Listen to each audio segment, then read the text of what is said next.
অন্তর্বর্তী সরকারকে আওয়ামী লীগের মতো প্রতিপক্ষ মনে করে না বিএনপি, জানান দলটির স্থায়ী কমিটির সদস্য নজরুল ইসলাম খান। নির্বাচন কমিশন ডিসেম্বরের মধ্যে ভোটের জন্য প্রস্তুত থাকলেও কোনো এক গোষ্ঠীকে বিশেষ সুবিধা দিতে নির্বাচন বিলম্বের চেষ্টা চলছে বলেও মন্তব্য করেন বিএনপির এই সিনিয়র নেতা। আর দলটির চেয়ারপারসনের উপদেষ্টা জয়নুল আবেদিন ফারুক বলেন, করিডোরের বিষয়ে সিদ্ধান্ত নেবে নির্বাচিত সরকার। এই সরকারের মূল দায়িত্ব নির্বাচন দেয়া। জাতীয় প্রেস ক্লাবে আলোচনার সভায় এসব কথা বলেন তারা। দেখুন আব্দুল আহাদের প্রতিবেদন। বাংলাদেশ লেবার পার্টির প্রতিষ্ঠাতা মাওলানা আব্দুল মতিনের ২৯তম মৃত্যুবার্ষিকী উপলক্ষে আলোচনা সভা অনুষ্ঠিত হয় জাতীয় প্রেস ক্লাবে।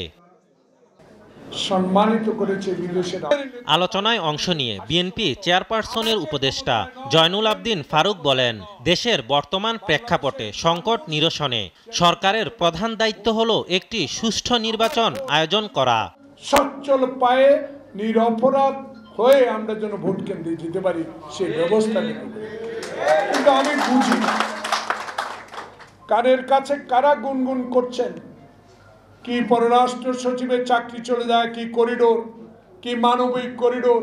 আর এগুলো নিয়ে নির্বাচিত সরকারকে দায়িত্ব দেন, তারা ঠিক করবে। আপনার এসব দায়িত্ব না, আপনার দায়িত্ব নির্বাচন।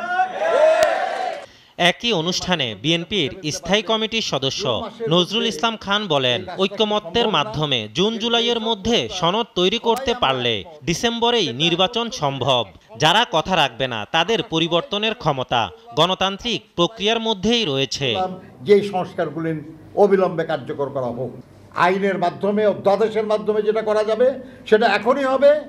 যেটা সংবিধানের পরিবর্তনের প্রয়োজন হবে সেটা আগামী নির্বাচিত সংসদে হবে।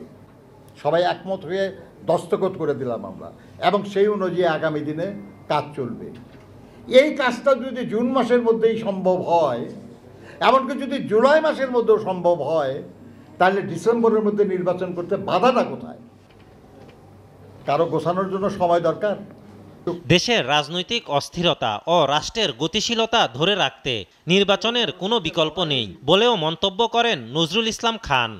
আওয়ামী লীগ যখন ক্ষমতায় ছিল, আমরা যখন গণতন্ত্রের জন্য লড়াই করছিলাম, তখন তাদের সঙ্গে যে সম্পর্ক ছিল, আমরা এখনও গণতন্ত্রের জন্য লড়াই করছি, কিন্তু এখন যারা সরকার আছে তাদের সঙ্গে আমাদের এই একই রকম সম্পর্ক না।